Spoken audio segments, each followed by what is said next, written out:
you for joining us. We're going to go ahead and get started. For your knowledge, this is being recorded. Welcome to our presentation for all of you joining us today. This is for the presentation on the use of psychotropic medications for children with Down syndrome. Our presentation is being sponsored today by the Alameda County Council for Developmental Disabilities and the Down Syndrome Connection of the Bay Area, which brings me to introducing my co-host, Kathleen Small. She is the Director of the New and Young Family Services for the Down Syndrome Connection of the Bay Area. Let me just make sure, I want to make sure we get some more invitations coming in here so I don't miss anybody. I think we're good. So just a few housekeeping things before we get started with our presenters and our presentation. Everybody here should have received a email from me on Wednesday with the evaluation forms. Your feedback is really important to us, so I'm hoping you can take a moment to be able to fill out those forms and send them back to me. If you did not get one, please feel free to email me and I'll be happy to send you another one. For those who are looking for CEUs or CMEs, it's really important that those be sent to me. Otherwise, I'm not able to. Karen, can you pull your mic a little bit away from your mouth because it's kind of a little bit breathy? A little breathy. How's that? Does that sound better? Excellent. Oh, please tell me if I hate to be too breathy. So anyway, back to this, the performance evaluations. If you do go ahead and do CEs or CMEs, I'll need those back before I can give that to you. So make sure you do email those to me. For questions, we are doing those in the chat room. We did get questions from some of you ahead of time, and our hope is that those questions will be answered during the presentation. But if they are not, please feel free to re-enter them into the chat room, and we're going to save time at the end of our presentation so that we can answer all of your questions. And with that, I'd like to introduce our speakers. First, we have Dr. Noemi Spinazzi. She is a primary care practitioner here at UCSF Benioff Children's Hospital, Oakland, as well as the director of our Down Syndrome Clinic. And Dr. Elise Sennar, she is a psychiatrist with the Psy Center for Down Syndrome at the University of Colorado and assistant professor of child and adolescent psychiatry at the University of Colorado School of Medicine. And on that, I will take it away, Dr. Spinazzi. And before Dr. Spinazzi starts, again, my name is not listed correctly on the thing, so I'm Elise Sennar, and it's pronounced C-Center. It's spelled S-I-E, pronounced C-Center for Down syndrome as part of Children's Hospital, Colorado. And I am so excited to have Dr. Sennar here because she is an expert in this. And I am just so excited about this morning and this presentation. I'm going to share my screen. For the other panelists, Sharon, Kathleen, and Elise, if you turn off your video, the participants will only see my mug. And then you can turn it back on when it's your turn. I will share my screen. And okay. I'm going to take it away. So today we will be talking about mental health as well as medications that are used for mental health in people with Down syndrome. We have a lot of objectives for you today. We want to describe common mental health issues in Down syndrome, including some target symptoms. We're going to explore non-pharmacologic supports for behavioral and mental health issues in patients with Down syndrome first. Then we will discuss the role of psychiatric medication management in individuals with Down syndrome. And we will explain different classes of medication and considerations for individuals with Down syndrome.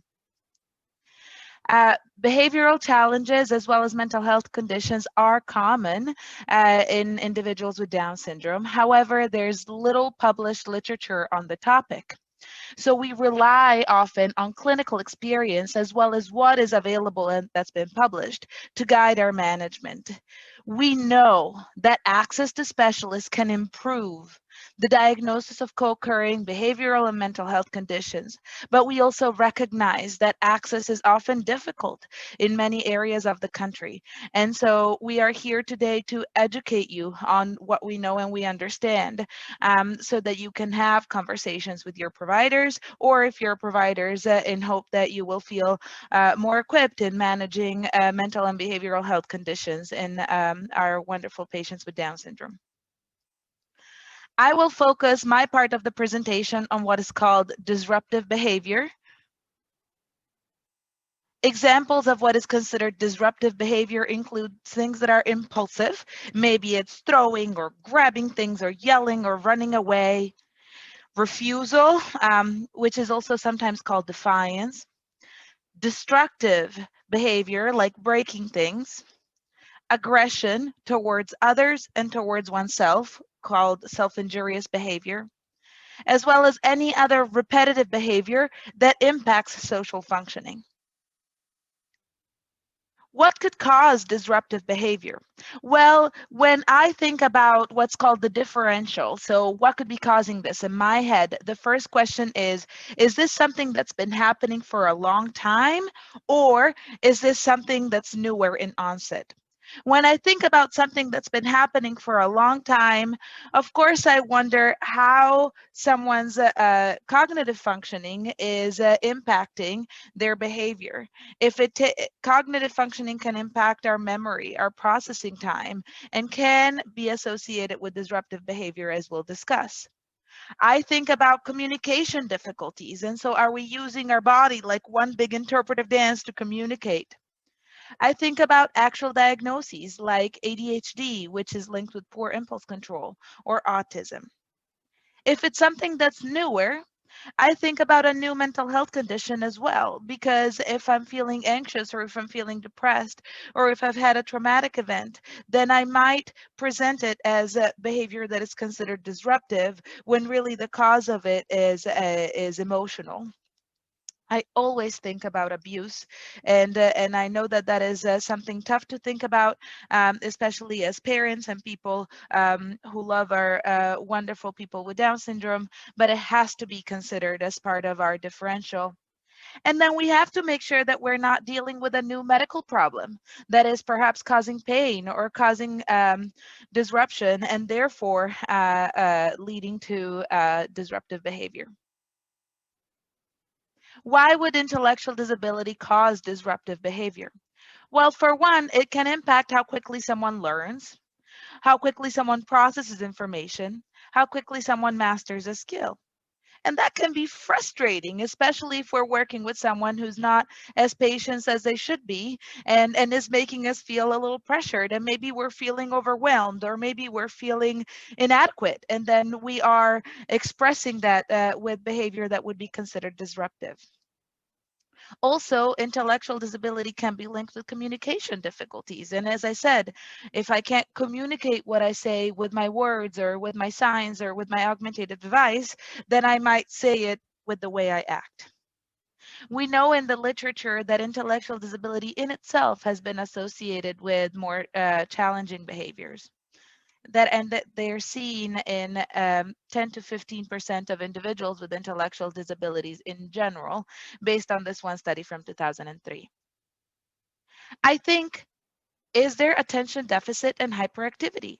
This is a separate neurodevelopmental diagnosis. It's characterized by difficulties in paying attention, and specifically sustaining attention. So I'm paying attention to what I'm doing right now, but can I continue to focus on this, or does my attention more easily shift?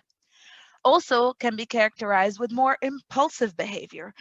So I have an idea of doing something and I act before really thinking about it, as well as being more active, almost like driven by a motor, having that increased energy and activity. It has to be more than what is expected for the child's age. So oftentimes I'm asked, is my 2 or 3-year-old hyperactive? And I say, well, they're 2 or 3 years old. Let's think about it in the context of what they're expected to be doing for their age. And ADHD is often underdiagnosed in our patients with Down syndrome, and in some studies that have actually done the formal evaluations, it was found to be as common as 43% of our patients. So it's, this is just one study. Many of these studies are small. I cannot say that, I cannot say for sure that this is the true prevalence, because we usually need bigger studies and repeated studies to really nail down the prevalence of something in any population. But this at least suggests that ADHD is common. And if it's common, then are we recognizing it, or are we just saying, well, they have Down syndrome, that's why they're impulsive or hyperactive? And if we are diagnosing it, then are we offering all of the available treatments and supports for it? Screening tools for ADHD are available at your pediatrician's office. And so if you're wondering about whether your child might have ADHD, you can absolutely start with a primary care doctor in discussing this and requesting some baseline screening tools. ADHD symptoms need to be present in more than one setting. So typically when we have screening tools, these screening tools go both to the parent and other caregivers, as well as teachers and educators, because you have to see it in at least 2 settings. And then the diagnosis can be made by a doctor, including a primary care doctor, or by a psychologist. It can also be done in the educational setting as well. Autism could be another neurodevelopmental condition that is present in a child who is exhibiting disruptive behavior, also underdiagnosed in our patient population. What is autism? Autism is a difficulty with social skills, and specifically the social communication. It's also characterized by repetitive behaviors and restrictive and repetitive patterns of interests, and with difficulties with speech, and not as well as nonverbal communication. So we know that our kids with Down syndrome will have a hard time with talking, right? And we work very hard to support them with their speech. But what we often see is that our kids with Down syndrome, though they have a hard time talking, they're really using their whole bodies to communicate. And if this communicative intent, this desire to communicate, is not as prevalent, and it's associated with a lot of repetitive behavior, such as self-stimulatory behavior, things like flapping or twirling, rocking, then we might think about a dual diagnosis. There is a separate presentation on the dual diagnosis that I recently gave with Teresa that is freely available on the Down Syndrome Connection of the Bay Area YouTube channel. And if you're wondering about whether your child may have autism or your patient may have autism, I strongly encourage you to check out the presentation on our clinic's website, www.charliesclinic.org. We have a whole section on autism that can support you. The point about this is autism is quite common. The best estimate based on meta-analysis is 16% of patients, which is about 1 in 6, 1 in 7. So it's not something that's uncommon, and something that we should be screening hard for, especially if someone is coming to us with concerns for disruptive behavior. So we have someone who's showing some disruptive behavior. What do we do next? Well, I'm a primary care doctor first. Let's rule out some medical causes. Is there a problem with someone's hearing or vision? If I can't hear you and if I can't see you, I might look like I'm ignoring you. I might act out because I don't understand.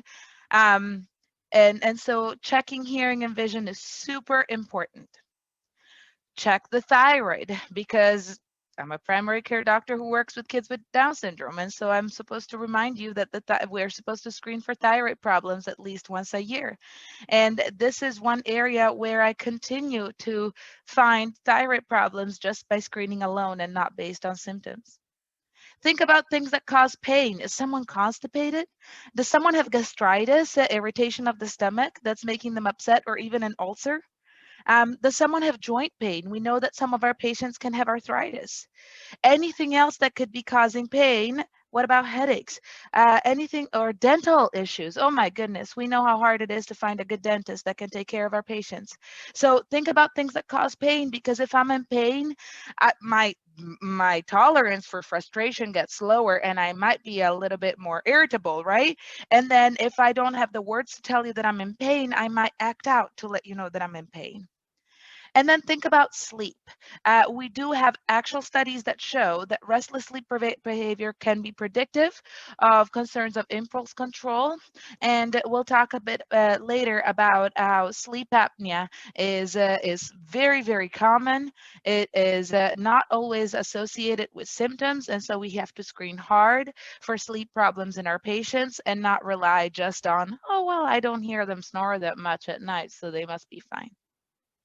And then when we have someone who's coming to us with concerns for disruptive behavior, or if your child is showing some disruptive behavior, we need to think about other neurodevelopmental conditions that could be contributing or could be playing a role in this disruptive behavior.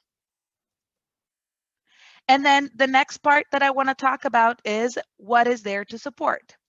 So we have functional behavioral analysis and working with a behavior therapist, other supportive strategies, and medication.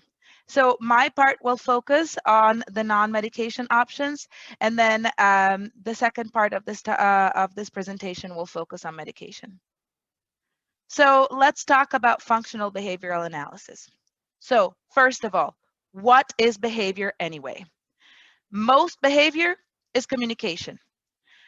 The more impaired one's communication is, the more likely we are to have behavioral challenges, because we need to, again, use an interpretive dance to communicate what's going on with us. Any behavior typically has one or more of four purposes.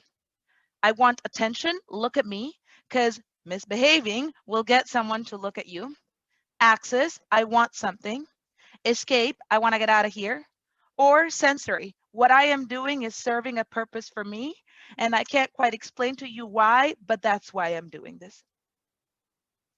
And so when we think about any behavior, we think about the ABCs of behavior. So listen to the Jackson 5 in your head anytime you're seeing any sort of behavior that concerns you, and think about the A, the antecedent, what is happening before the behavior occurred that might have been a setup for it.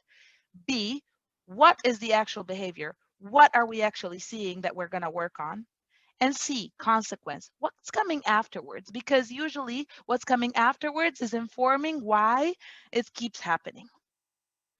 So what might be some antecedents? It might be a crowded or loud place that's overwhelming. I might be sleeping. I might be hungry. I know that when I'm sleepy or hungry, my fuse is quite short. I might be surrounded by a lot of interesting objects, and it's really hard to kind of contain myself because I want it all. Or something got taken away and I'm upset. Maybe I've been waiting too long, or I'm bored, or nobody's paying attention to me. These are just some examples. What are the behaviors? Again, this is where the sky's the limit. We might be looking at shouting, we might be looking at biting, we might be looking at falling on the floor. And when we have hypotonia, like our patients with Down syndrome, that is quite the effective way to have a tantrum. It could be saying some bad words, it could be running away, it could be being aggressive towards others or oneself, self-injurious behavior. Again, these are just some examples. But it is important to say, it's not enough to say, well, my kid is misbehaving. I think it's really important to say, well, what is the behavior itself? Because how do we know if what we do about it works unless we know exactly what we're working on? And then C, the consequence, what comes afterwards? If I have a tantrum and I'm in if I'm a tantrum and my parent has had it with my tantrum, my parent might say, oof, this is too much. I'm just going to give you whatever you want because I need this behavior to stop, right? And then inadvertently, we have rewarded the bad behavior with what the kid actually wanted. Or we're doing something and I have a disruptive behavior, and then we end up stopping whatever we're doing because the behavior is too much. And if I was misbehaving because I needed a break, because I needed to escape that uncomfortable situation, then I got my wish. Or I'm in a crowded setting and I misbehave and we say, oh, we're leaving. You are misbehaving. Again, I got what I wanted. I escaped from it. Or nobody's paying attention to me and I do something that I'm not supposed to. And all of a sudden, someone is looking at me in the eyes and giving me a good, strong lecture about how my behavior's been bad. And now someone is paying a lot of attention to me. And so I got what I wanted. Or, I mean, I know that I know that for parents, the whole getting upset thing is supposed to be scary, but for a kid, it's actually probably quite interesting to see our emotion change. I'm getting all red in the face, I'm shouting, and then in itself can be what we were looking for, a little bit of spicing things up. So all of these could be consequences of a behavior that's inadvertently keeping it around. And how do we modify it? So one piece is really supporting the good behavior. So when someone, and this is not in our nature to do, okay? Naturally, evolutionarily, we are wired to notice bad behavior. And to get more of the good behavior, we have to pay more attention to the good behavior. So good sitting. I love how you were paying attention there. Look at you being so good at the store. High five. I am not, I never, ever, ever recommend rewarding with food, especially in our patients with Down syndrome. But social rewards are really effective, and it can be verbal praise, it can be a high five, it can be sticker charts. Your attention in itself is a reward. Manage the antecedents, the A's, whenever possible. Don't go to the store when you know that your kid's going to be cranky. Offer lots of choices. Kids, especially young kids, all they want is control in their life. Their job in the first year of their life is figure out who loves me, who has my back. They figure that out pretty quickly, right? And then the rest of the time is, okay, now that I know who loves you and who's got my back, now I'm going to show you that I'm independent, that I'm autonomous, and I have control, right? And because young kids don't have a lot of control in their lives, that's a setup for feeling really frustrated and having tantrums and disruptive behavior. So how do we fix it? We offer choices. We're eating vegetables right now. Do you want the carrot or the broccoli, right? The question wasn't, do you want vegetables? Then we're offering the opportunity to say no to something that we can't say no to. We're offering control within something that we want someone to do. And then modify the consequence and be consistent. So remove the attention. Someone hits, you turn your face away, you bring your voice really low, no hitting. And maybe it's removing the kid from that situation that is overwhelming and doing just that, right? So the timeout, we think about it as a punishment, but it's actually an opportunity to regulate ourselves as well. If the motivation for the behavior we think is escaping from a situation, stick it out. I know it's going to be hard, but unless we stick it out, it's going to keep happening. If it's the motivation is sensory, can we offer a safer replacement? If someone is biting and we think it's sensory, can we find something else that the kid can bite on, like a chewy toy, so that we can offer a safer replacement? I'm a huge fan of this book by Dr. David Stein, Supporting Positive Behavior in Children and Teens with Down Syndrome, and I strongly recommend it. A more formal way of figuring out the ABCs is called a functional behavioral assessment, and this can be done in the school setting. So if we're seeing disruptive behavior in school, you should absolutely request an FBA, which is something that can be done formally as part of your IEP. Then a psychologist or a behavior specialist is partnering with a team that includes the teachers, the paras if there are, the therapists, and the parent, to kind of figure out what are the antecedents, what is the behavior, what are the consequences, and thus develop a BIP, a behavior intervention plan. And then there's ABA, or Applied Behavioral Analysis, which is a therapy based on the science of behavior. It can help us understand how the behavior works, how it's affected by the environment, the antecedents, how it's taking place. And the goal is to reduce the negative behaviors and increase the positive behaviors. It can be helpful in increasing language and communication skills, focus skills, social skills, academic skills, and most importantly, decrease problem behaviors. And an article was just published this month showing that ABA, it's a meta-analysis of ABA and Down syndrome showing that it does work with at least a moderate effect in impacting all of these areas. How do we access ABA in California? Well, we actually are better off than many other states. If your child has Medi-Cal and specifically managed Medi-Cal, then ABA is covered whether or not you have autism, and you can request a referral from your pediatrician. Every county is a little bit different. Every insurance has its own forms. There's not enough ABA providers to go around, so there's sometimes a wait. So if you're thinking that you might need professional behavior support, get started on this. If you have fee-for-service Medi-Cal, also known as straight Medi-Cal, then it is covered, but the regional center needs to help you connect with with an ABA provider. They might ask you to try and switch to a managed care plan first. If you have private insurance and your child does not have autism, then ABA is currently not covered. Hopefully, because of insurance parity laws, this will change over time. For now, if your child has disruptive behavior, you think they need behavior support, and they don't have autism, you need to talk to your regional center case manager and ask for behavior support. What else is there to support behavior besides behavior therapy? We can clarify the world to your child. We can offer more communication options, and we can support regulation and sensory needs. So how do we clarify the world? Visuals. So I love visual supports and schedules. They can explain the order of events. They can clarify expectations. They can remove some of the conflict between the parent and the child. Look, I didn't come up with this. It's on your schedule. What can I say about it? I'm so sorry. On the calendar. And then it lets the kid know that something fun comes after the non-preferred activity, that this non-preferred activity doesn't last forever. There are lots of visual supports online. There are apps that can help you build visual supports.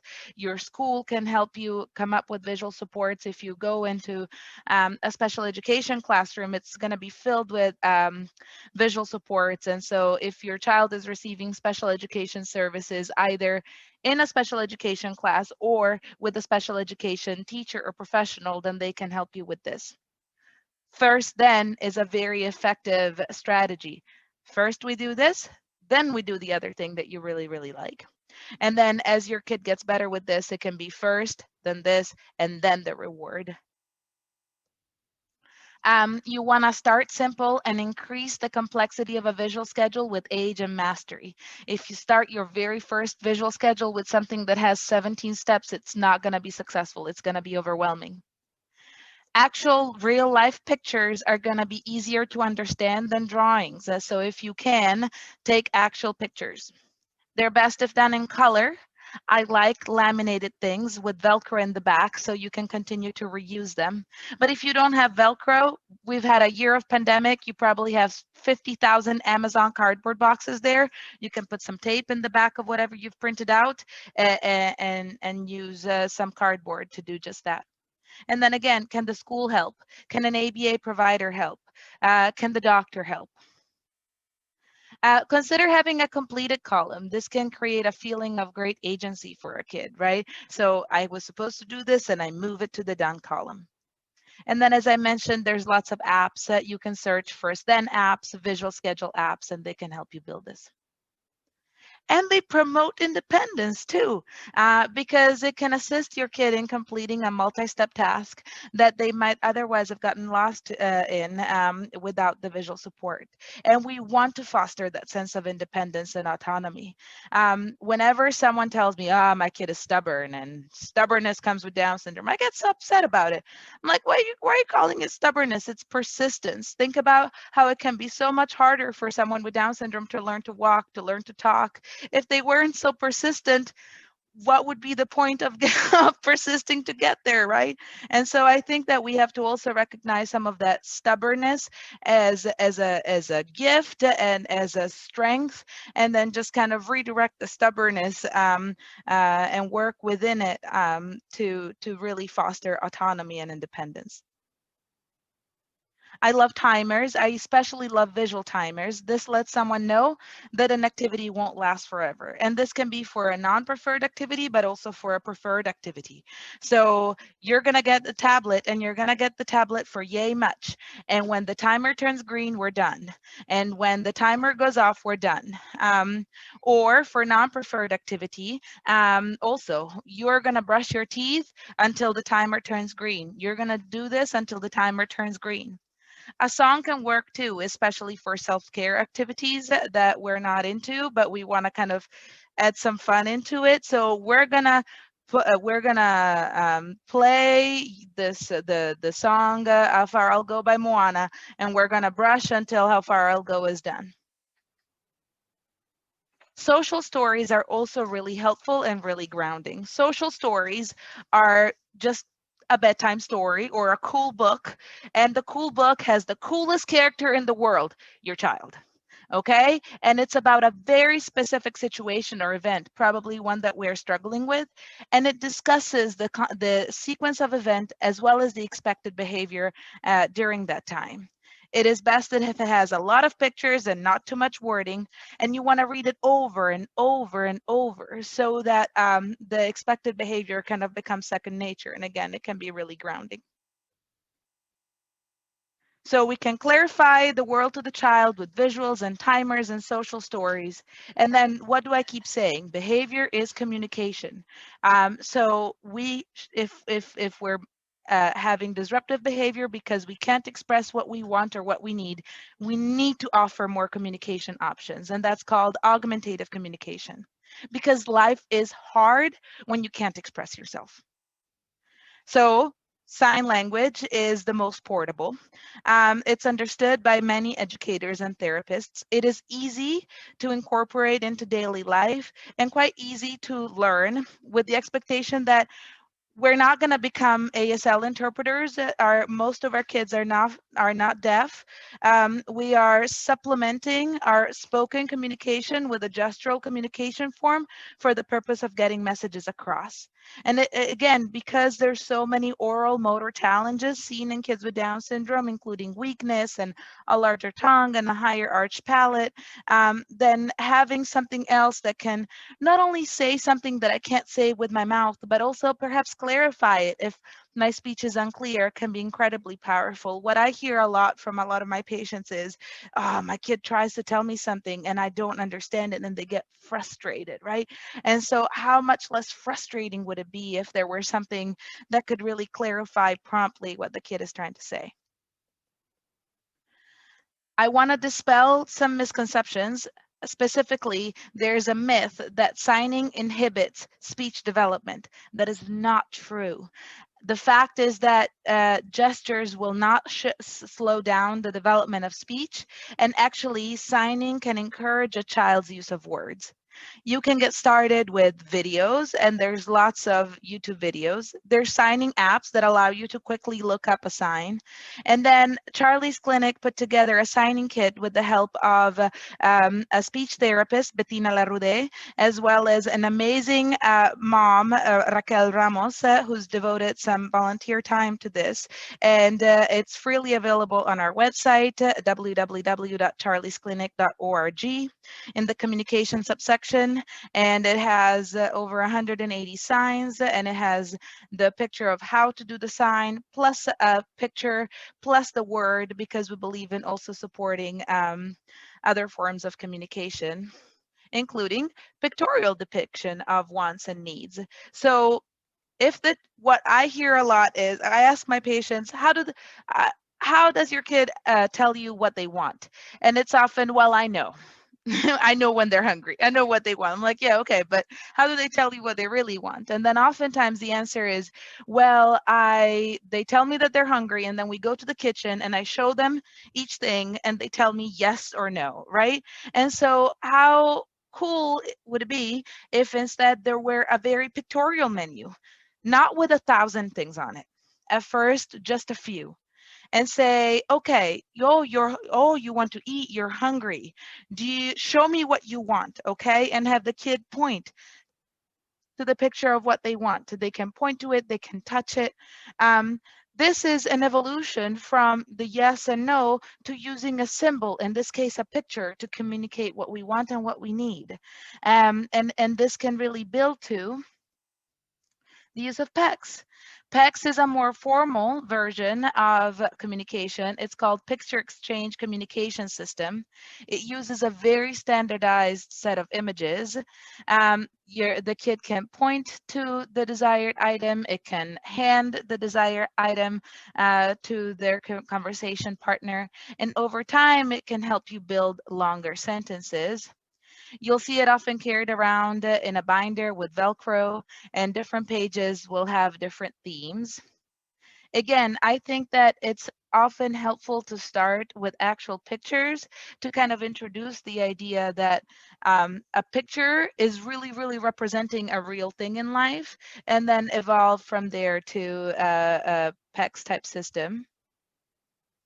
And then there's higher tech augmentative communication, or AAC. And within that, there's lots of layers of complexity. And these are often provided by the school, but it requires a specific evaluation, and it's a service.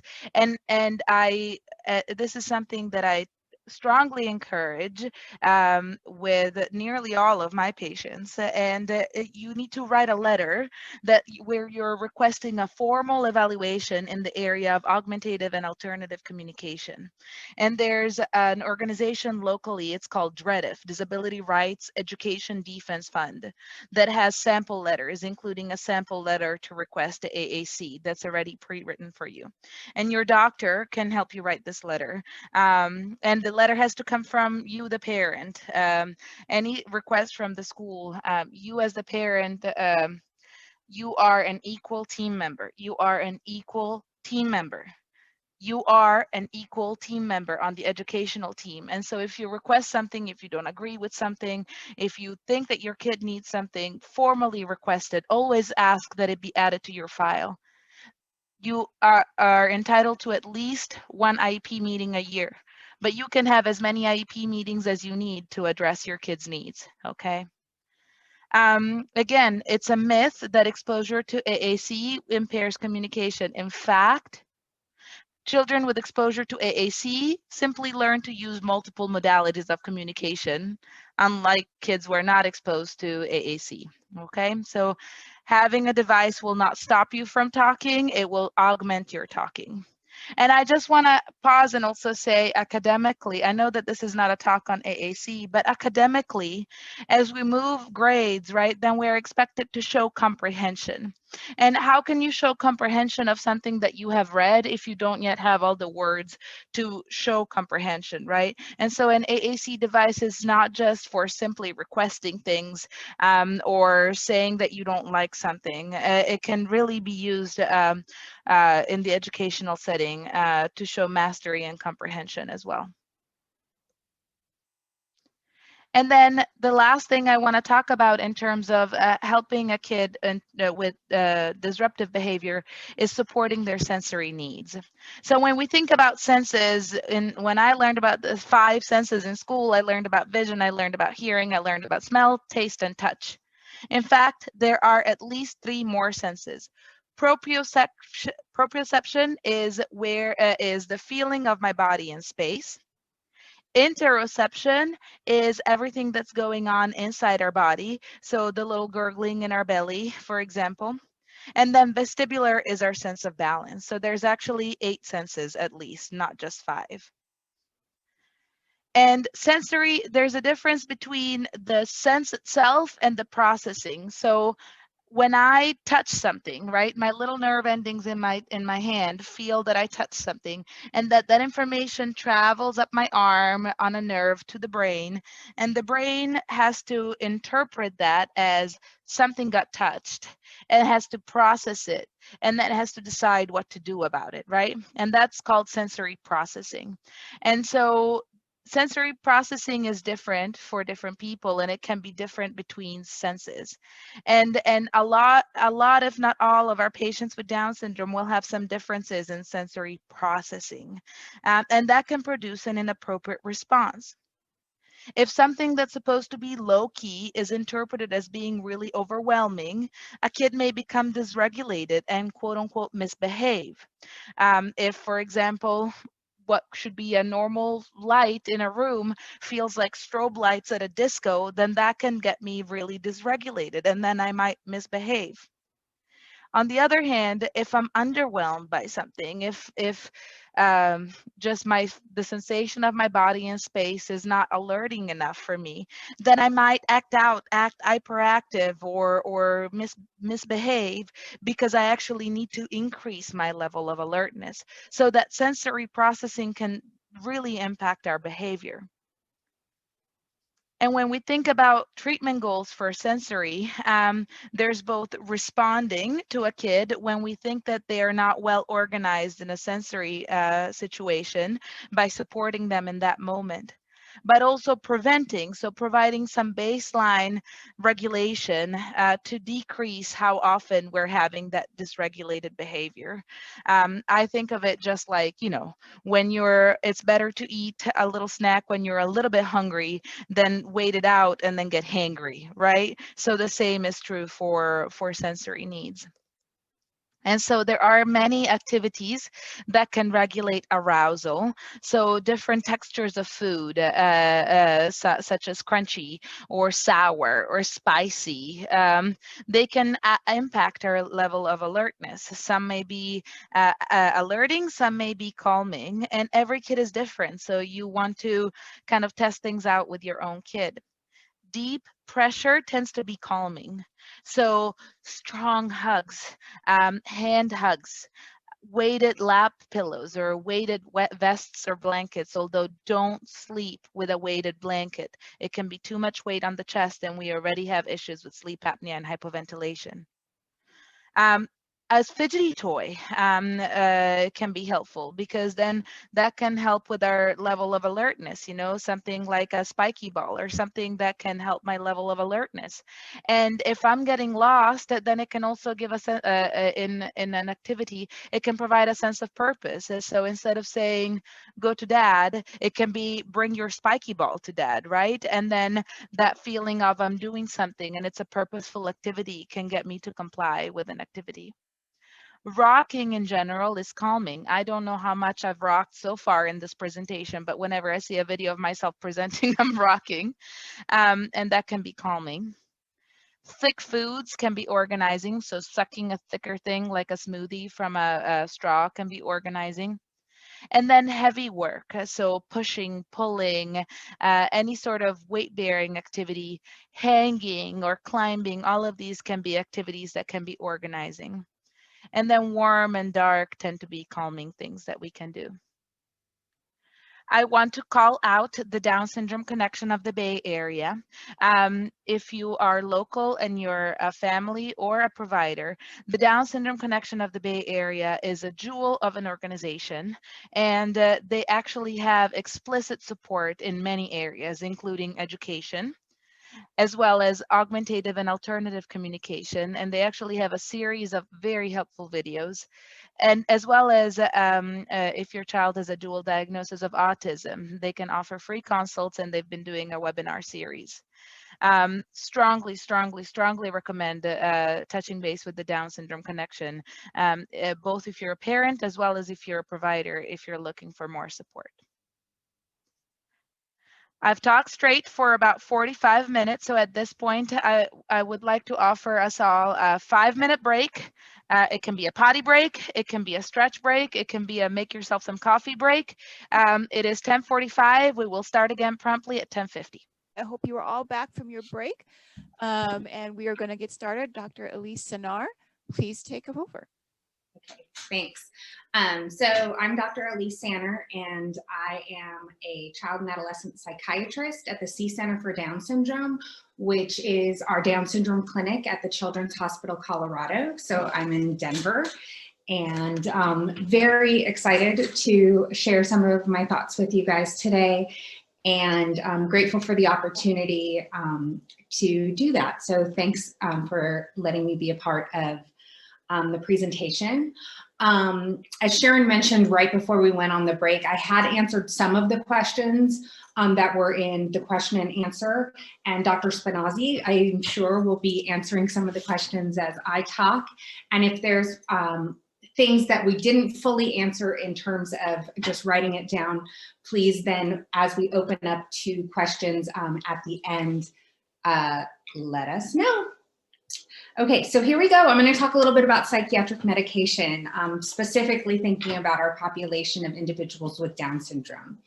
Both Dr. Spinazzi and I are pediatric providers, so working with kids and young adults. So the majority of what we're talking about today is really focused on, well, the behavioral interventions I think can be applied at any age, but from the medication practices, I'm thinking about mostly kids and young adults. So there's a lot of work that's being done looking at the relationship between Down syndrome and Alzheimer's dementia. And I'm not going to specifically talk about those medications today. At the end, if you have some questions, I have some knowledge of them just from my adult training, but it's not something I regularly practice with. So medication is really going to be only one part of a comprehensive treatment plan. So before we ever start medication, we want to think about are behavioral interventions going to be, have they been used? Have we tried to do things from a non-pharmacologic standpoint before we're considering medications?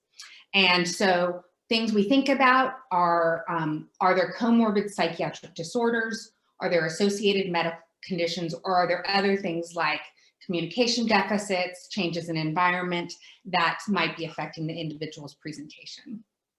So this again is similar to some of the things that Dr. Spinazzi said, but what might be underlying the behavior that we're seeing? And psychiatric issues are potentially only one part of it.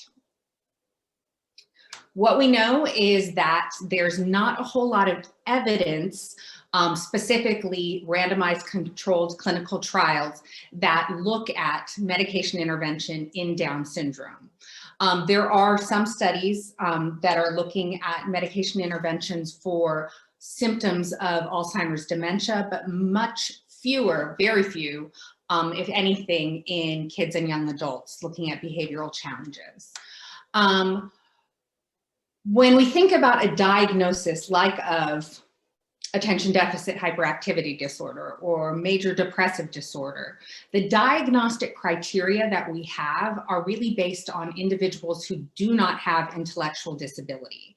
So sometimes if I have an individual with Down syndrome who's presenting to me with problem behaviors, they might not fit perfectly into psychiatric diagnosis. And so what I'm doing though is I'm looking at what are the symptoms that are impacting the quality of life, and do I have a medication that fits symptoms as opposed to a specific diagnosis.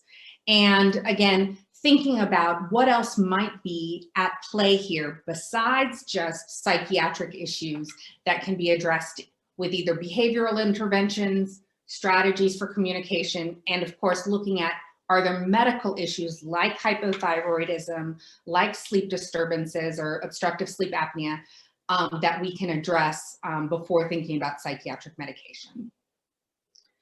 So when is it time to finally think about medication? When's the appropriate time? Have we thought about medical issues that can be ruled out? Have we tried behavioral interventions? really when things get to the point of where there's safety concerns, sometimes it's appropriate to start medication sooner rather than later, as we're maybe working up other medical conditions or getting things going with the ABA provider if there's safety concerns. And when I say safety concerns, I'm talking about people really hurting themselves, really hurting others, or just we know with our kids with intellectual disability, they might have really poor sense of safety awareness. So are there concerns like elopement or accidentally hurting themselves because of lack of safety awareness? Also, sometimes the symptoms of the individual really impact the family functioning. So if you find as a family, like, we're never going out anymore, we can never go out to eat, we can never do anything social because our child's behavior is so unpredictable, then maybe it's time to think about medication. Also, how is the individual doing in school or in therapies? Are their symptoms or behaviors really impacting their ability to make progress? And then what are your goals with starting a medication? So how do we know that the medication is helping? So thinking about really, again, what symptoms are we targeting and how are we going to track over time whether things are better, worse, or the same? So again, as Dr. Spinazzi mentioned, some of the target symptoms that we think of in terms of treating medication: aggression, self-injury, tantrums, mood lability, which just means kind of irritability, or mood reactivity is another name for it, anxiety, impulsivity, so grabbing things from people, running, hyperactivity, and sleep problems. There's many, many other target symptoms. Those are some of the main ones, though, in terms of when families come to me. So disruptive behavior and ADHD. Again, Dr. Spinazzi mentioned some of the symptoms that we see with disruptive behavior and ADHD. So the main medications that we use, or one of the main classes of medications that we use for treatment of ADHD or disruptive behavior, are stimulant medications. So the ones that you've probably heard of are Ritalin and Adderall. And I put the trade name in parentheses. The generic name is the name that's not in parentheses. So all medications, they have a trade name and a generic name, kind of like Tylenol is also acetaminophen. So methylphenidate is also Ritalin. So the way that they act is to, they inhibit the reuptake of norepinephrine and dopamine, which increases the levels of these transmitters, neurotransmitters, excuse me, in the brain. And side effects can include agitation, insomnia, decreased appetite, and in some cases, psychosis. So if you have a child with an active cardiology issue, meaning that they are taking medication for something related to their heart, so not just a history of like a VSD or an ASD repair in infancy, but if they are under the active care of a cardiologist, it's usually good to check with the cardiologist to make sure that this type of medication is safe.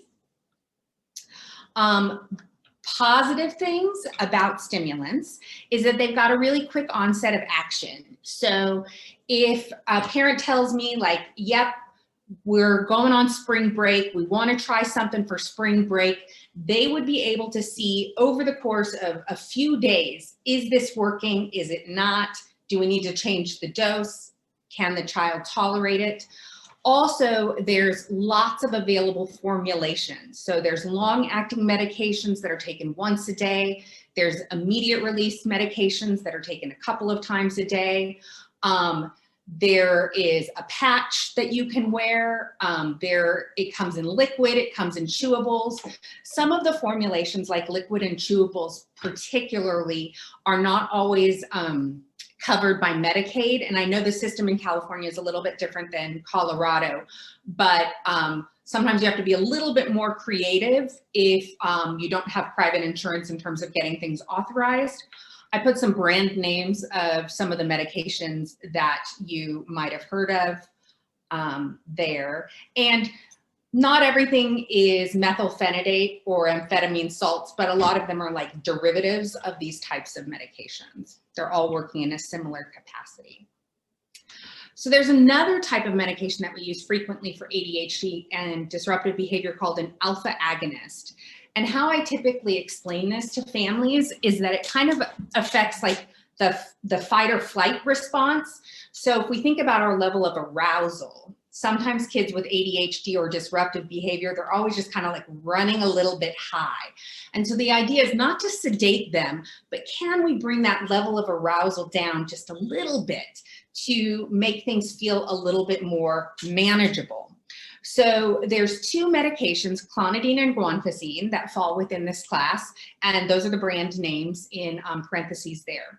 There is one open label trial of guanfacine in Down syndrome, in children with Down syndrome with disruptive behavior and ADHD, that did show improvements in symptoms and relative ability to tolerate. So the side effects that we sometimes see are hypotension, which means lowered blood pressure, or some sedation.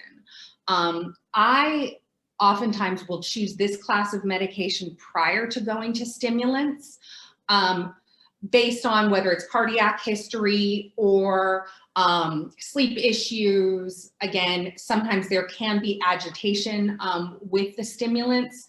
So a lot of times I'll choose this first. Times when I choose stimulants first is like if mom and dad are on a stimulant or brother and sister are on a stimulant, then they're all doing great. Sometimes I'll choose that class first. So it really depends on kind of what are the individual factors, the family factors, to help me decide. This class of medication also works pretty quickly. So again, usually within a few days, I get a sense of this is making a difference. In my practice, I tend to start dosing very conservatively because I want to make sure an individual tolerates the medication. So I'll just educate families about that, like, hey, we might have to be in communication, you know, a few times over the first few weeks that we're trying something, to adjust the dose to make sure it's tolerated, and then that we're at a dose that is actually beneficial. There's one other medication I didn't list on the slide called atomoxetine. The trade name is Strattera. That's a non-stimulant, non-alpha agonist medication that's used for treatment of ADHD. And so a lot of times that's kind of like my third line, but I do have some patients who have been successful on that. Dr. Spinazzi also mentioned autism spectrum disorder. So autism, as she said, is underdiagnosed in Down syndrome. I think a lot of times people will just say, oh, well, that's all just Down syndrome. And the reason it's important if your child or a child meets criteria is that we know that specific behavioral interventions and also medication interventions, and sometimes just from an advocacy perspective or an understanding perspective for professionals who are going to work with your child, having that additional diagnosis can be useful. So there are two FDA medications that are two FDA approved, medications to address irritability and aggression in autism spectrum disorder. There are no medications that are FDA approved that specifically treat the core deficits associated with autism spectrum disorder. So if we think about restrictive and repetitive interests, or social and communication impairments, the medications that we have don't treat those core symptoms. They treat associated symptoms with autism, like aggression, like irritability, like self-injury. So one of the two medications that's approved is Risperidone. It decreases dopamine and serotonin in certain parts of the brain. Dr. Capone, he did do a naturalistic study of Risperidone in patients who met criteria for DS plus ASD in 2008, and it showed that it was an efficacious medication, meaning that it helped decrease those associated symptoms like irritability, aggression, some hyperactivity.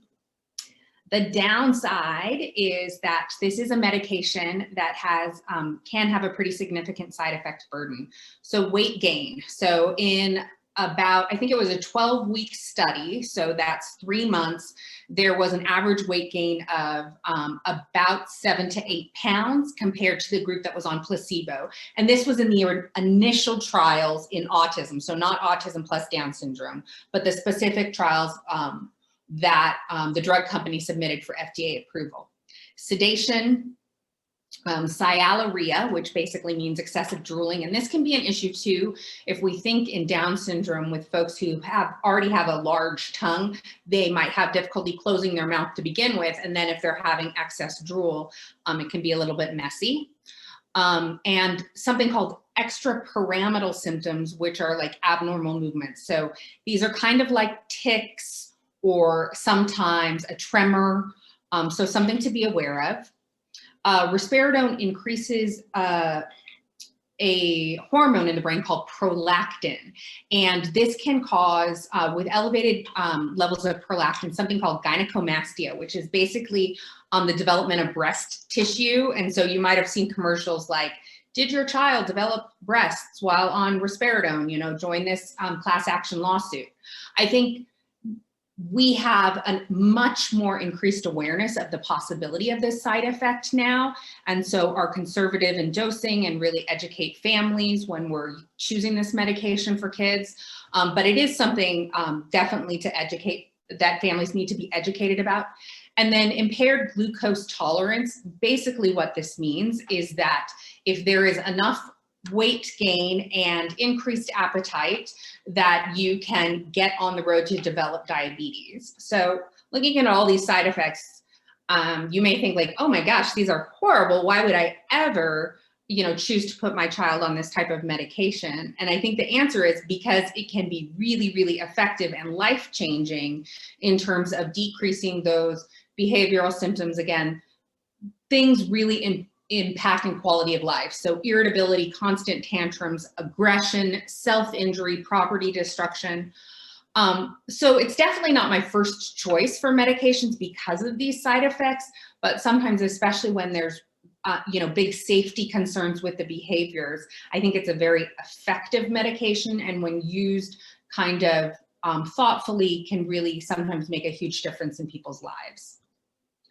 Abilify or aripiprazole, it is the other medication that's FDA approved for treatment of irritability and aggression in autism spectrum disorder. It works a little bit differently. So it's what's called a partial agonist of dopamine receptors. Sleepiness is the most common side effect. There are that same risk of abnormal movements as well as other metabolic side effects like weight gain, like increased appetite. But there tends to be a little bit less weight gain, less appetite issues than with risperidone. There's one published case report of aripiprazole's use in Down syndrome. And it was just like saying, hey, look, this is an alternative for symptoms. And I do use this medication quite a bit in my practice. I tend to, I feel like, use risperidone first before aripiprazole. But if there's big weight gain concerns, a lot of times I'll switch to this medication. It's a really good one too. There are other antipsychotics on the market that are sometimes used to treat irritability. And, I kind of titled the beginning of this section as autism spectrum disorder, but we use these same types of medications for individuals with severely disruptive behavior, dangerous behavior, irritability that don't have autism spectrum disorder as well. I know somebody had typed in the chat earlier about a medication called Vraylar. It's a newer antipsychotic. The generic name for it is carpirazine, and I don't use that a lot because it's not FDA approved for kids. It's an adult medication. Some of the ones on here listed are used in both kids and adults. Definitely my first go-tos, the ones that I use most often, are going to be the Risperdal and the Abilify. Anxiety, OCD, and depression, very common in our individuals with Down syndrome. So symptoms of anxiety and OCD sometimes can be avoidance, restlessness, difficulties with transitions, repetitive behavior, the need for perfection. And like I said at the beginning, to me as a practitioner, I'm thinking more about symptoms than I am diagnoses. So there can be symptoms of restlessness, and maybe that's related to anxiety, but maybe it's also ADHD, maybe it's also depression. So I think about, what are the target symptoms? How am I going to approach those target symptoms? And to me, that is easier than thinking about, does this child meet diagnostic criteria for a specific diagnosis? Because oftentimes with folks with intellectual disability, they might have symptoms kind of from multiple categories. And rather than saying, oh, here you have Down syndrome, plus you have ADHD, plus you have unspecified anxiety disorder and unspecified mood disorder, I think about, again, what are the things that are really getting in the way of functioning, and how can we potentially find a medication to help ameliorate some of those symptoms? Depression can also be an issue. We see sometimes in teens that are moving from middle school to high school, where maybe there's less support, less kind of social interactions, that depression can definitely happen in Down syndrome. And that might manifest as social withdrawal, decreased communication, decreased interest or sadness, decreased motivation. I'm also going to talk about something called developmental regression, which is similar in some ways. Sometimes symptoms are similar to depression, but kind of to a next level. So how do we treat? If we have symptoms of depression, anxiety, OCD, again, thinking about, do we have something medical going on that might be influencing presentation? Knowing that sometimes transitions can be very hard. So is somebody just having a hard time adjusting to something, or do they truly have depression and anxiety that might benefit from medication? From a non-pharmacologic perspective, what can we do to support that person in their transition? Do we need to give more structure to their day? Do we need to get them involved in more activities or fewer activities? Are there therapy interventions, so working with a behavioral therapist, that can help? The most common medication that we use to treat symptoms of depression and anxiety, and including in that OCD, so obsessive compulsive disorder, are medications called SSRIs, which stands for selective serotonin reuptake inhibitors. They work by increasing serotonin in the brain, and we've got a lot of evidence of the safety of these medications in kids and teens. There is something in this class of medication called a black box warning, which basically on the medication pamphlet that you get from the pharmacist is this big black box at the top that says this type of medication can cause an increase in suicidal thinking in kids and teens, which of course would be super scary to read as a parent.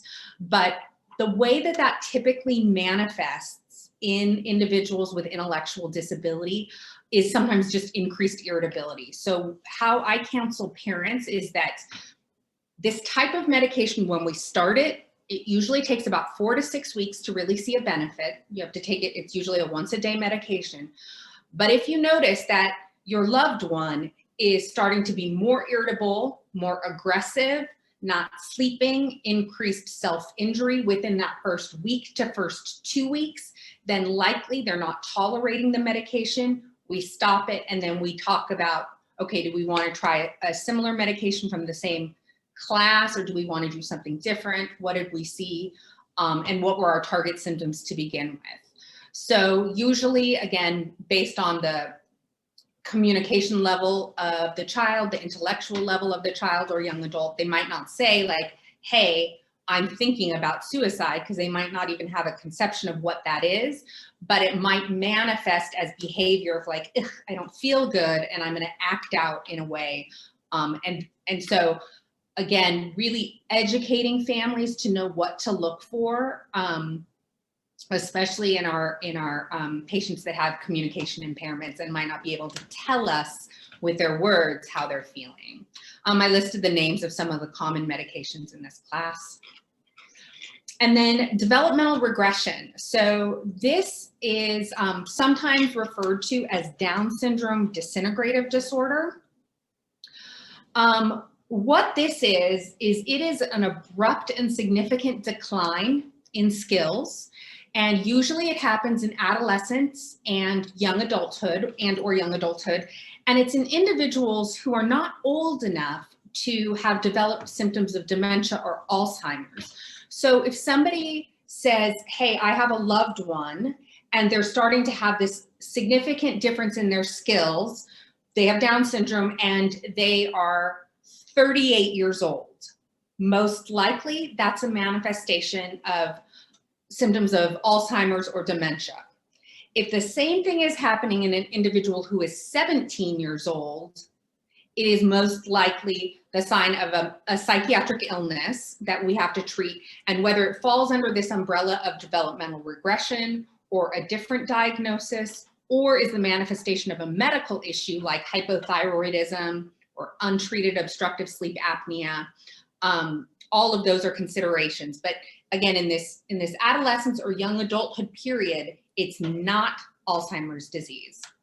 I think our awareness of this condition is not, has really increased over the last 10 years. So in the time that I've been practicing with individuals with Down syndrome, I've learned a lot more about this. And there's a lot of practitioners from Down syndrome clinics around the country and even internationally that are really trying to work on this together to better understand how do we characterize this and how do we really educate other providers and families out there so that if this is happening to your loved one, you know how to tell your provider about it, get them educated so that you don't just get pushed aside and say, hey, this is Alzheimer's, because it is something that we have interventions, we can treat, and we can improve people's quality of lives. Okay, so how does it usually present? Some overlap here with depression. So a lot of time decreased communication, decreased interaction, so that social withdrawal. It used to be that my loved one, loved going out to school, loved being at their work site. Now they won't answer when I ask them a question. They seem lost. They might have facial grimaces or making weird, kind of faces. They might have increased behavioral issues sometimes. So sometimes we see aggression, self-injury with this. It might be a huge uptick in kind of perseverations or repetitious activity. There might be changes in appetite or sleep. Sometimes the individual looks frankly psychotic. So like they're hearing things or seeing things. They might be paranoid.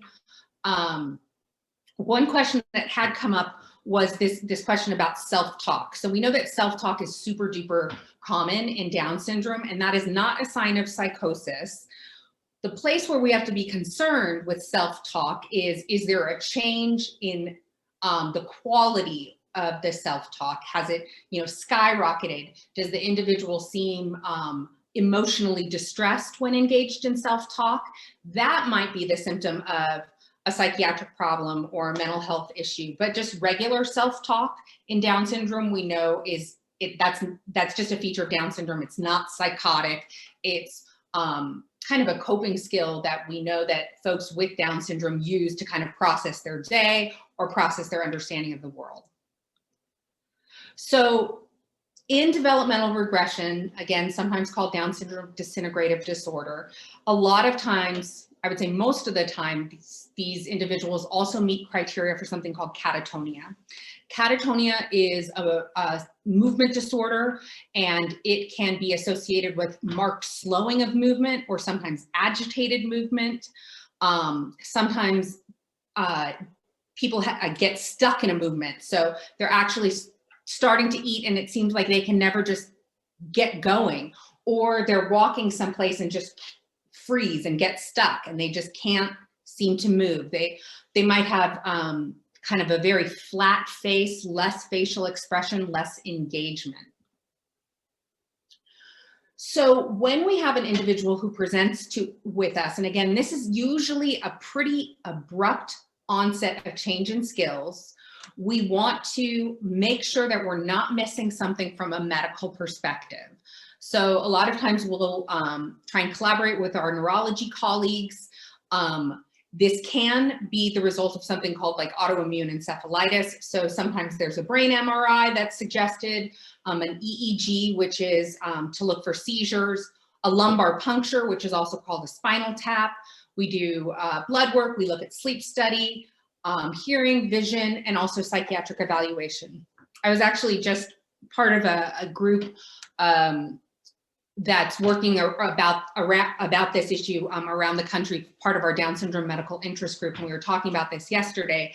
And one thing though that is really key is that you can start treatment before finishing the entire workup, because it might take months to get a sleep study organized or to get a lumbar puncture, but there are certain psychiatric interventions that don't have permanent harm that we can start while we're looking, are there other issues that might be contributing to this presentation?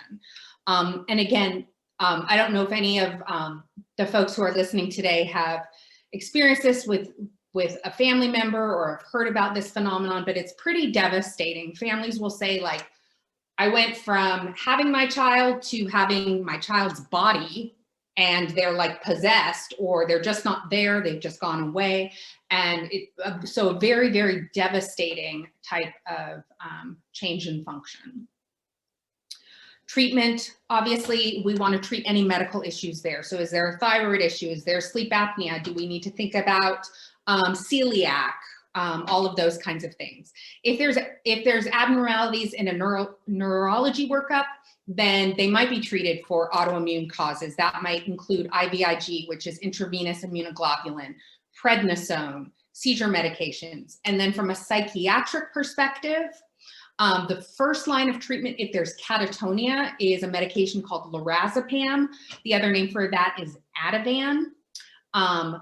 SSRIs, if we think that there is depression that's contributing to it. Atypicals, which are the antipsychotic medications, or in really severe cases that haven't responded to other interventions, specifically lorazepam, if there's catatonia, is something called electroconvulsive therapy. When I tell families about that, it sounds like, oh my gosh, that is so dramatic. Why? Oh my gosh, why would you even consider that? And again, the reason we would consider something like this is related to the complete loss of function of your loved one. So if other less kind of intrusive or invasive interventions have not helped, ECT or electroconvulsive therapy can really help in this condition. And we have seen tremendous improvements where families will sometimes say, gosh, I wish we hadn't have waited this long to do this type of intervention because we finally got our kid back or our loved one back. Sleep problems, super common in Down syndrome. So difficulties falling asleep, early morning awakening, waking in the middle of the night, restless sleep, snoring and choking. We have to rule out obstructive sleep apnea in these cases. We know that it is very common in Down syndrome. It affects cognition, it affects mental health, it affects behavior issues, and also long-standing untreated obstructive sleep apnea can cause major medical issues. If we think about how do we treat sleep problems, definitely environmental change is the first and foremost that we do, making sure that there is a sleep hygiene routine, meaning going to bed at the same time, having kind of a bedtime schedule. Melatonin, which is an over-the-counter, can be useful. Iron supplementation if there's low ferritin. Clonidine is one of the alpha agonists that I mentioned for treatment of disruptive behavior at the beginning. It can be a little bit sedating. So sometimes if there's a sleep issue and we've tried melatonin, we've got a good sleep hygiene routine, maybe the individual is already on CPAP for obstructive sleep apnea, clonidine is sometimes tried. And then there's another medication called trazodone that we sometimes use for sleep. Other medication classes I just want to mention briefly. We do use mood stabilizers sometimes. So most often these are kind of classic interventions used to treat seizures or bipolar disorder. Individuals with Down syndrome absolutely can have bipolar disorder, but sometimes they might not have real classic mood episodes, but might just have irritability, and we've tried some other medications, and so then this medication class is used. Depakote is used a lot of times for kind of agitation, irritability, aggression. Again, these are not my first line treatments, but there can be a place. Usually these medications, so the SSRI, stimulants, alpha agonists, oftentimes those pediatricians, primary care physicians, family medicine docs are comfortable using those medications, and even the atypical antipsychotics, they're oftentimes less comfortable using mood stabilizer medications. Lithium is kind of an old classic in psychiatry. I do find that there is sometimes a role for it in individuals with a lot of irritability, mood reactivity, when they haven't responded to other medications. Benzos, so lorazepam, which I mentioned in developmental regression, or Ativan, is sometimes used as an as-needed medication. So, hey, my child needs to get a haircut, they freak out, you know, clears out the entire store and they're aggressive and it's awful. Do you have a medication that I can give my kid just for haircut days? And so sometimes we'll try it on as needed for haircuts or dentist. The thing that we have to be worried about is that sometimes these kinds of medications can actually increase agitation. So if I'm coming up with a plan with a family to try, I'll say like, hey, let's do a trial dose on the day that you have absolutely nothing going on, so that if it makes your kid crazy, that you don't actually give it to them right before you're going to go on that airplane. Clonazepam or Klonopin is also used sometimes for anxiety. And alprazolam or Xanax, I typically don't use in my practice because it's got a really kind of a quick on and off. And so it is used in panic disorder in adults. But I find that if somebody has that much anxiety, I'm going to use an SSRI first, and then maybe clonazepam, because a longer half-life, so that less kind of peaks and valleys. People always ask, what about THC? What about cannabidiol? So cannabidiol is the non-psychoactive component of marijuana, basically. And so there are studies going on currently, not a lot, because it's very hard to do research with, even though it's not psychoactive, there's a lot of kind of barriers to clinical trials with this, but they're looking at it in terms of, is it a more natural intervention to work on behavior? So we know that this is specifically for CBD, anxiolytic, anti-epileptic, immune modulating, cognitive enhancing effects. It's thought to be safe. And so there are preliminary studies to support CBD use for behavioral issues, but there's not randomized controlled trials. And so usually doctors associated with academic institutions, so like Dr. Spinazzi or myself, are not really allowed to counsel people about dosing or anything like that, again, because we don't have studies to support its use. People will ask about THC, which is the psychoactive part, or the part that gets you kind of high in marijuana. And we know that chronic THC use can affect brain development and increase risk for psychiatric disorders. But if we're talking about somebody's brain who is already different, so an individual with Down syndrome, I mean, typically I will tell parents not to use things with THC, but if they come to me and they're like, hey, Dr. Sennar, I've just started giving my kid this THC CBD gummy, I want them to tell me so I'm aware of what could be affecting the behavior and making sure that they have good knowledge of the potential side effects for that. So take home ideas from my section. There are individuals who can definitely benefit from psychiatric medications, individuals with Down syndrome. And a lot of times I'm choosing to target symptoms, not diagnoses. And a big thing to remember is too much medication can actually be more problematic than too little medication. I do work in intensive services, so kids who are being psychiatrically hospitalized, and sometimes, you know, they might be seen by a community provider who's basically just throwing everything at them because the family's in crisis, they're in crisis, and sometimes taking away medication can actually be part of the solution. So just bringing us back around to our objectives from the beginning, we hope that today we've been able to describe some of the common mental health issues in Down syndrome, explore non-pharmacological supports, talk a little bit about psychiatric medication and the different classes of medication. So we do have a reference slide at the end, and I think this presentation is being recorded, and we'll also show the slides for folks. So if you wanted to see some of the references for both my part and Dr. Spinazzi's part, you can see that. Oh, yeah. There's our reference slide. Great. And if you want to get a copy of the slides, you can just email me. I'd be happy to send those as well. And we'll be working on getting the recording too. So I'd like to take the opportunity to go over the questions and answers that have not yet been answered in the chat or Q&A section. So let's start off with, how common are psychotic symptoms with Down syndrome?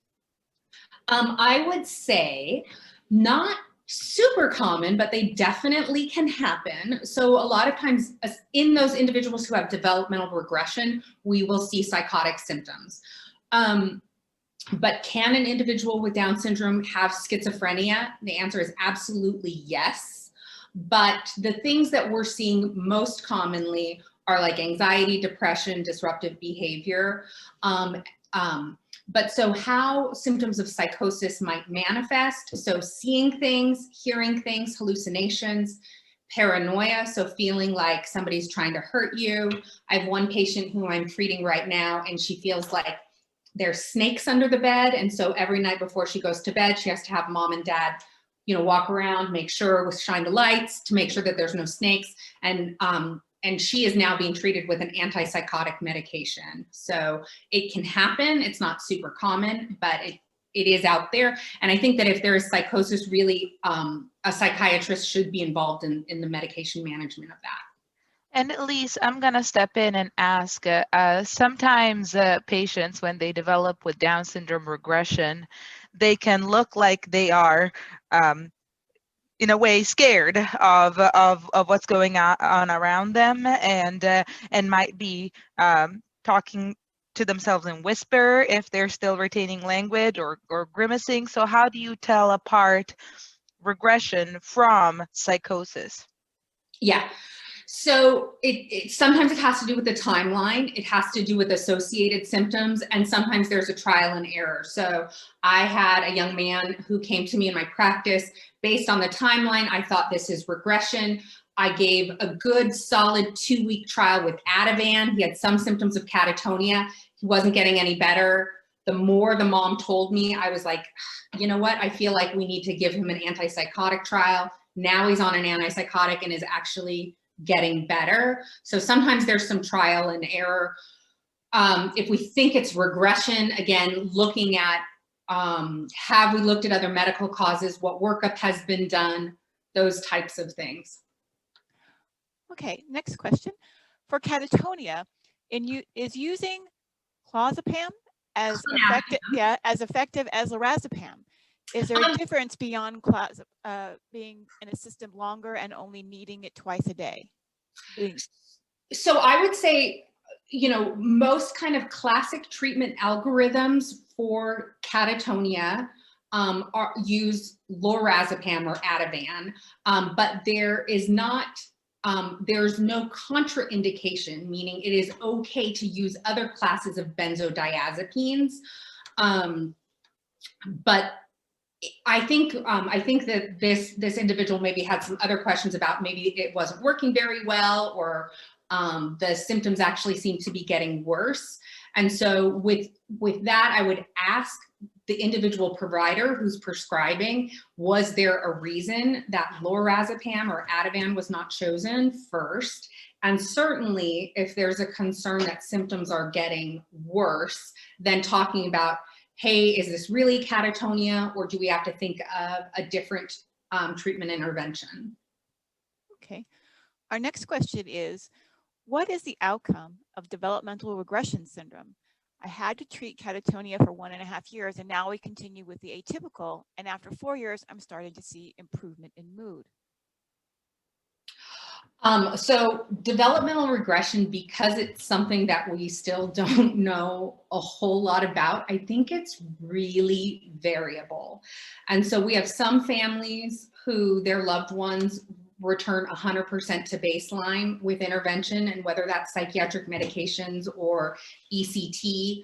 We have other families whose loved ones are involved in treatment and they maybe get 50% better. So it's really variable. Okay. Next question is, can you? Sorry, I just wanted. I just wanted to say that I think that I'm not as much of an expert, okay, as Dr. Sennar on this. And I think that part of it is, have all of the medication options been tried to get to more improvement or more rapid improvement? Has electroconvulsive therapy been considered and tried if there was a lack of improvement? And then what I have seen is that in some patients, electroconvulsive therapy works, and then we stop it, and then we kind of lose some of the ground that we have made. And so every patient is different, and they may need different types of courses. I think that when it comes to regression, the message I want to emphasize for this community of patients and providers is, if it happens, it's a real thing, and there are experts around the country, as much as we can be experts with so little that is known about it. And treatment is quite, it is medications like higher dose of lorazepam, electroconvulsive therapy, and just to kind of get into a comfortable space about medications that we are not always super comfortable with, or treatments that are not super comfortable with because of the severity of the condition itself. Okay. So our next question is, can you comment about the medication citalopram? It's citalopram. So thank you. No problem. They all have like these crazy names, right? So citalopram is the generic name for Celexa. And there's another medication called escitalopram, so the exact same thing, but with ES at the front of it, and the trade name for that is Lexapro. So that's one of the SSRIs, or selective serotonin reuptake inhibitors, and it's typically used for treatment of symptoms of depression and anxiety, or OCD. Okay. And I just wanted to say, because there was another question that I answered as typed in the chat. The question was for SSRIs. Can a regular doctor prescribe them, or do we need a specialist? What I suggested, but Elise, I would love your opinion on this, is that for SSRIs, most primary care doctors have experience in prescribing SSRIs, have experience in prescribing them and managing them. And so, especially if one is starting out, sometimes which one we pick first is one that we are comfortable with. Maybe it's Prozac, maybe it's, which is fluoxetine, maybe it's sertraline, which is Zoloft, maybe it's citalopram, which is Celexa, or escitalopram, which is Lexapro. There are slight differences between them, and then sometimes we just start with one and see what happens. And the message for the providers here is, start low, because our patients are sensitive to medication. And then I would say that psychiatry should be involved if, one, there's a question around the diagnosis itself, right? If we want someone to do a more thorough evaluation, then definitely psychiatry should be involved, as well as if we try one medicine, maybe then we switch to another class of SSRIs and we're not seeing improvement and we're not really understanding why, or if we're running into some side effects, then at that point, psychiatry should be involved. And that's in part because specialists like Dr. Sennar are like unicorns. They're really hard to find. But what do you think? I mean, yeah, I would say definitely working with your pediatrician or primary care physician first, knowing that, again, start conservatively. And it is really hard to find psychiatry who feels really comfortable working with individuals with intellectual disability. So sometimes maybe you can't get into a psychiatrist, but you might ask your provider then, like, hey, can you try and figure out how to consult with someone? You know, I've actually done consultation with Dr. Spinazzi a while back about how do you manage a certain medication, because she wanted the psychiatrist who I think your patient was working with at the time didn't have any experience with Down syndrome. And so we talked together to try and come up with the best plan, since that particular patient wasn't able to see a psychiatrist who had any real experience with Down syndrome. So next question, I may need another medication assistance pronunciation, so thank you. But my 9-year-old daughter with Down syndrome and ADHD, and it has ADHD, and she's using Vyvanse. Good pronunciation. Good. For the past 3 months for her impulsive behavior. Is early wake-ups before 5 a.m. a common side effect? Could we try melatonin, and which professional helps with sleep training? So yes, I would say, and a very technical issue, that generic name for Vyvanse is lisdexamfetamine. So that's a mouthful, a good Scrabble word. So yes, early morning wake-ups is definitely a side effect. You can use melatonin safely over the counter. And in terms of behavioral issues or sleep training, sometimes there's specific sleep psychologists, like here at Children's in Colorado. As part of our sleep clinic, we have some sleep psychologists. Also, we had a psychologist within our Down syndrome program who would help with sleep training, sleep hygiene. So it kind of depends on where, within what clinic that professional might exist. I don't know, Dr. Spinazzi, at your hospital, do you guys have any behaviorists embedded within sleep or within your clinic? In our area, there are so few specialists that work around behavioral health, and I just want to acknowledge that there is a barrier to accessing behavioral health. However, even though it's not necessarily a sleep consultant, right? A lot of the sleep issues are things that can be addressed with some not so special strategies, like good bedtime routine, turning off screens quite a bit before it's time to go to bed, having good sleep hygiene. Sleep hygiene means that the bedroom is not also the place where we're on the tablet and the place that we play and the place that we do school and the place where we go on timeout. The bedroom is a place where we sleep. And then again, using medicines like melatonin can be helpful. And the question is the issue the falling asleep or the staying asleep? And if the issue is staying asleep, sometimes I do use melatonin as needed if we're waking up early on in the middle of the night to get us back to sleep. But then also, is there another sleep issue like sleep apnea that's causing the frequent awakenings or the nighttime awakenings? And then do we need to see a sleep specialist like a pulmonologist that could order a sleep study and rule out sleep disorders? There is a neurologist at Stanford. His name is Rafael Pelayo that focuses specifically on sleep, but he's not going to do the day-to-day behavior training. And then again, if it's part of a broader behavior issue, might it be worth working with some behavior specialists, which depending on your insurance might be obtained differently. So those would be my thoughts. Okay. And then sometimes, and I was going to say, you know, what I have seen, and Elise, I would love your thoughts on it. What I have seen is that my patients with Down syndrome, sometimes they're feeling the effects of the stimulants for a little longer than my patients without Down syndrome, where like when you would expect the effect to have been out of the system a little bit earlier is instead lasting a little bit longer. So the dosing regimen might be different. So I wonder if that might have something to do with the waking up so early. But then the other piece is melatonin is like low-hanging fruit, but there are other medicines that can help with sleep.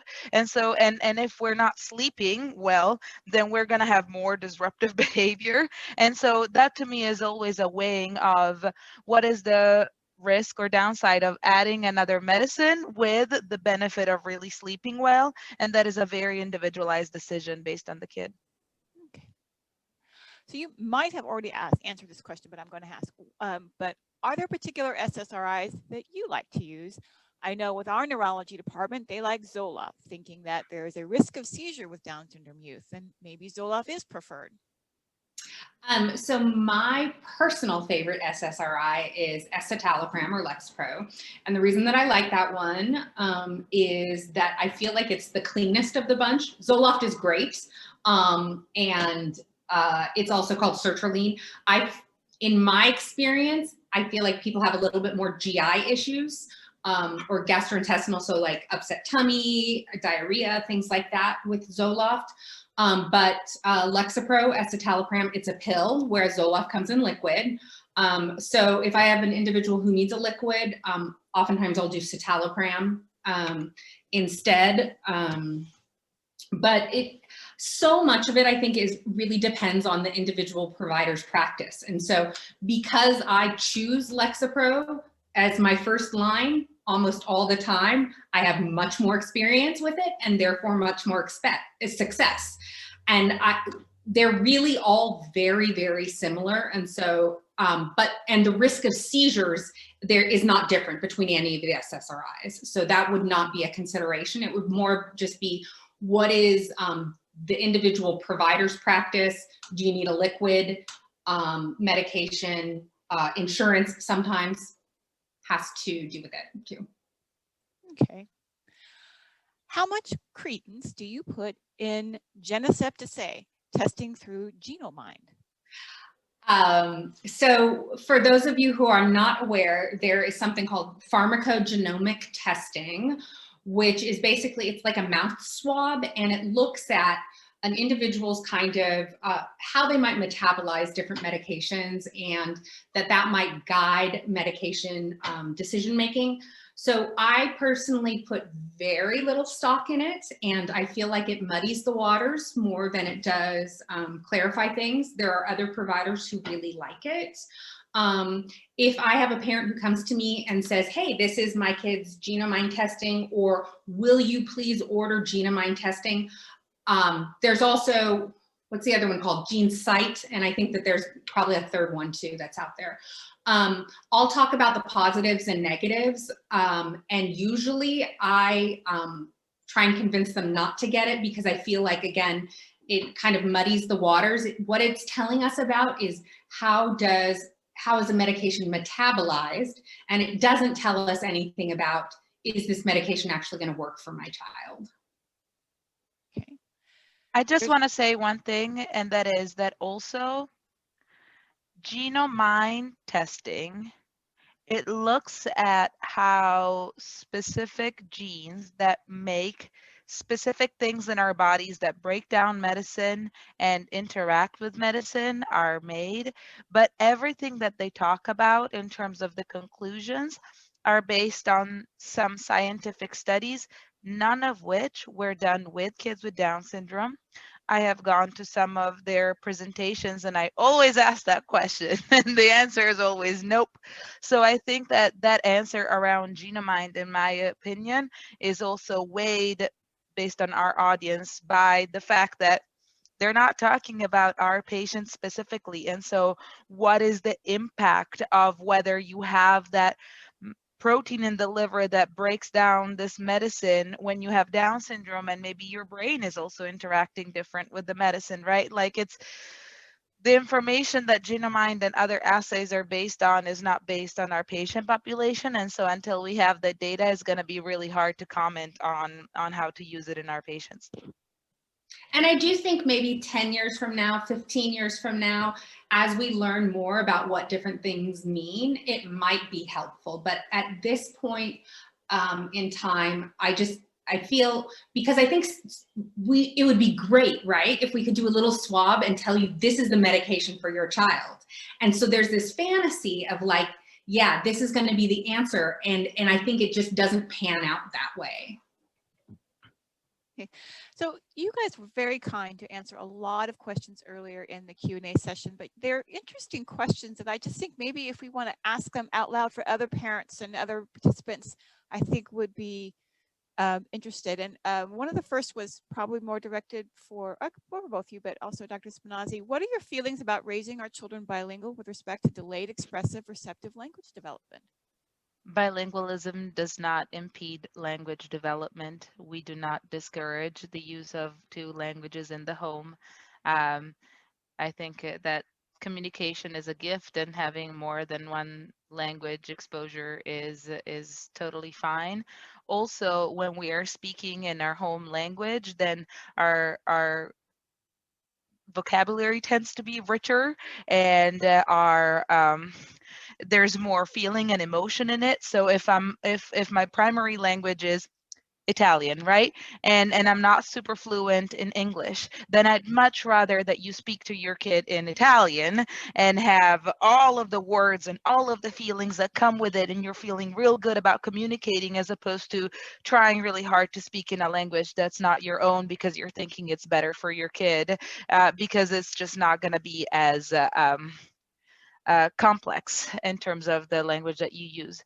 There are some questions about does that apply to kids with a dual diagnosis of Down syndrome and autism? And I think that in general, kids, whether they have a dual diagnosis or not, they might choose which language they prefer to communicate in better, and that's fine. But I don't think that that should preclude anybody from speaking to their kid in more than one language, in my opinion. Can you address how likely it is that some of these behaviors may just go away with age, i.e. maturity? And my answer to that is it depends on what we're talking about, right? And it depends on the individual case. If it's if the behavior is twirling and rocking because it's a sensory behavior in someone with a dual diagnosis of Down syndrome and autism, then that behavior might not go away, or it might morph into a different one that also serves a sensory purpose. If it's a big old tantrum because I can't say what I want, and then with time I get more communication and I'm better able to express what I want, then that behavior is more likely to go away. So the question is, the answer is very specific to the specific situation. Most kids will get more impulse control as they grow older, and they will, we see less disruptive behavior in general over time, but again, depends on the situation. Okay. Is it a truth or misconception that children with Down syndrome have a sense of hunger not well developed? Is there anything we parents can do to help them from overeating, and how do we know what the appropriate amount of food for them is?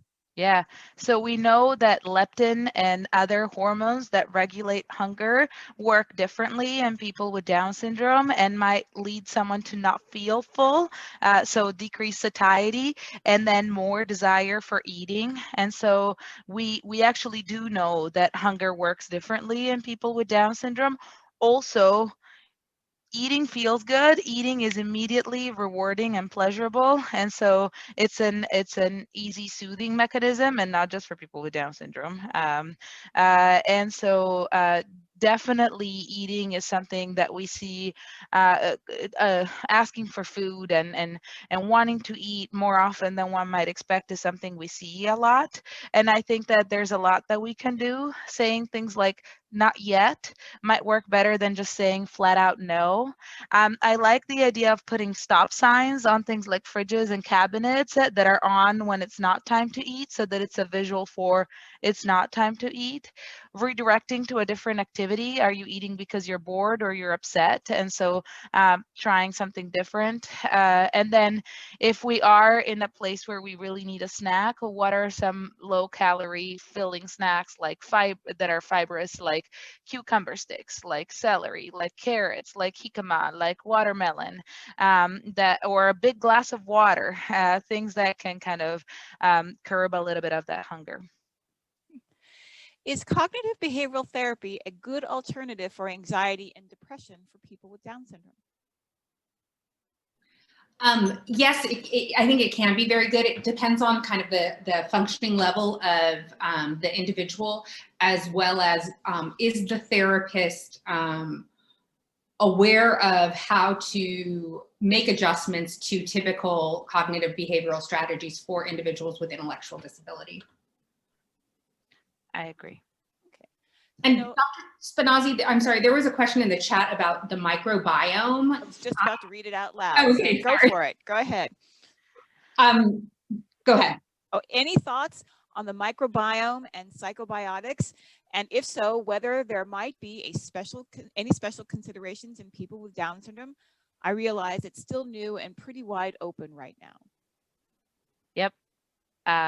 We understand that the bacteria in our gut can impact our nervous system. That is as far as we have gotten so far in general understanding of science. And beyond that, we don't have specific data for people with Down syndrome. Is a probiotic harmful? Probably not. Worth trying. But again, for anything that we talk about, I think I want to bring us back to that big message we gave you, which is think about what you're treating. Think about really specific target symptoms. Are we talking about how often someone is coming out of their room to engage in an activity, or how often they're throwing, or how often they're running away? Like, think about what you're treating, and then take notes on how often it's happening before you do anything, and then do whatever you're going to do, whether it's a medication, a probiotic, a sleep intervention, therapy, behavior therapy, visuals, and then look at how it's impacting the target symptom. I think that is going to guide what we do so much better than kind of a gut feeling of, is this working or not? So this will be a time for our last question. What are your thoughts on using Risperidone? Risperidone? Yes. Is that what you said? I think it's a great med. As I mentioned this is also Risperdal. It's one of the atypical antipsychotics. So FDA approved for treatment of irritability and aggression in autism spectrum disorder, also used for psychosis, also used for just irritability, mood lability in individuals who don't have autism. I think it's a great medication. I really like it. It does increase appetite and causes weight gain. And so I have had sometimes where I've tried it in kids, and that increased appetite drive actually creates more behavior problems than we were solving. So it's something I just really counsel families about. But I do think it's a very effective medication often. And so in the right circumstances, I like it. And that is all the time we have today, everybody. Thank you so much, Dr. Spinazzi, Dr. Sennar, for coming and presenting this wonderful information. Thank you to the Down Syndrome Connection of the Bay Area, Kathleen, for your co-sponsorship. We will, if there's any additional questions that didn't get answered and you think of them in the middle of the night as you're sleeping tonight and you want to type them, bring them to me, go ahead and type them. I will forward them on to Dr. Spinazzi and Dr. Sennar for you. And please remember to send in those evaluation forms. They are so helpful. And thank you, everybody, for joining us today. Yeah, thank you guys so much for the opportunity. And I hope you all have a wonderful, wonderful day. And shout out to the Down Syndrome Connection of the Bay Area. Yay. Thank you. Thank you both for being here. Be well. Bye, everybody.